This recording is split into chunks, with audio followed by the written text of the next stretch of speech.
நாற்றம்பள்ளி அருகே சொத்து தகராறில் மைத்துனனை மட்டையால் அடித்து அட்டகாசம் செய்த அண்ணி.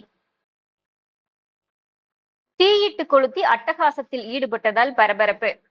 திருப்பத்தூர் மாவட்டம் நாற்றம்பள்ளியை அடுத்த அதிபெரமனூர் லட்சுமணன் வட்டம் பகுதியைச் சேர்ந்த முன்னாள் ராணுவ வீரர் சுரேஷ்குமார் 45 என்பவருக்கும் அவரது அண்ணன் சுதாகர் என்பவருக்கும் இடையே சொத்து தகராறு இருந்து வந்துள்ளது. பூர்வீக சொத்து இவர்களுக்கு இருக்கும் நிலையில் அதனை யார் அனுபவிப்பது என்ற பிரச்சனை தொடர்ந்து நடைபெற்று வருவதாக கூறப்படுகிறது. இந்நிலையில் இன்று காலை ஏர் உழுவதற்காக சுதாகர் மனைவி சசிகலா 40 டிராக்டர் வரவழைத்து உள்ளார். ஆனால் சுரேஷ்குமார் தரப்பில் நிலப்பிரச்சனை இருக்கும் போது நீங்கள் எப்படி ஏர் உழலாம் என்ற நிலத்தில் ஏர் உழ வந்த டிராக்டரை வழிமறுத்து தடுத்து நிறுத்தியுள்ளனர்.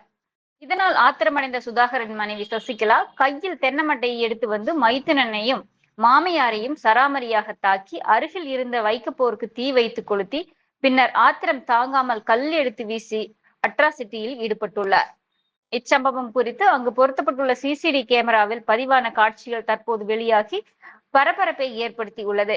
என்னை தென்னமட்டையால் அடித்து தாக்கிய அண்ணி மீதும் இதனை சம்பந்தப்பட்டவர்கள் மீதும் உரிய நடவடிக்கை எடுக்க வேண்டும் என்று 5 பேர் மீது நாற்றம்பள்ளி காவல் நிலையத்தில் பாதிக்கப்பட்ட சுரேஷ்குமார் புகார் அளித்துள்ளார். புகாரின் பேரில் போலீஸ் விசாரணை நடத்தி வருகின்றனர்.